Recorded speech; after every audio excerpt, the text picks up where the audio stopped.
कश्मीर के करीब एक ऐसा घर जहां तमाम अफराद बीनाई से महरूम है। कश्मीर के नवाई गांव रईस बशकर खान चाचड़ में एक ऐसा खानदान भी रहता है जहां घर के तमाम अफराद आंखों की बीनाई से महरूम है। रोशनी जैसे अजीम नेमत से महरूम होने की जिंदगी को मुश्किलात और परेशानियों में घेर रखा है। उस मौके पर आंखों के बीनाई से महरूम अफराद ने वश टीवी से बातचीत करते हुए कहा है कि टे भाउ आहियूं, ॿ भेणा बि आहिनि, अबो बि असांजो ईअं आहे। असांजो कमाइण वारो बि कोई न आहे, ॾाढो जान ॾुखियो आहे। ठीकु आहे भई कोई पाड़ेसरी खे अहसासु हूंदो आहे, कोई अटो बटो ॾींदो आहे, कमकार में असां न आहियूं। असांजो काई भलाई न कई आहे। बिलावल भुट्टे ज़रदारी खे अपील आहे। टे भाउ, ॿ भेणा माज़ूर आहिनि, असां पाण माज़ूर आहियूं। असां कमाइण जहिड़ा बि न आहियूं, राखी जहिड़ा बि न आहियूं। ॾाढो जान ॾुखियो आहे। असांजे राशन जी मदद जी काई भलाई न कई आहे। पूरे सिंध खे मुंहिंजी अपील आहे। माशूक चाचड़ थो ॻाल्हायां। पूरे मुंहिंजी सिंध खे अपील आहे। ठीकु आहे, असांजो कमाइण वारो कोई न आहे, ॾाढो जान ॾुखियो आहे भाउ। ठीकु आहे, असांजी बिलावल भुट्टे बनियायूं टे पुटनि छियो मां पाण,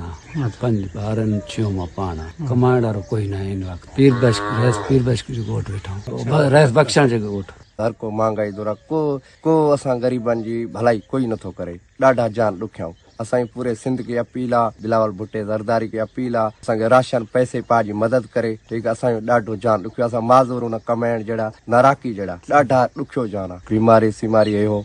आंखों से महरूम लोगों ने बिलावल भुट्टो ज़रदारी वज़ीर आला सिंध और सिंध हुकूमत से मुतालबा किया है कि हमारी माली मदद की जाए ताकि हम अपनी ज़िंदगी आसानी से गुजार सकें। कैमरामैन टीम शिरवत के साथ वश टीवी न्यूज़ कश्मीर।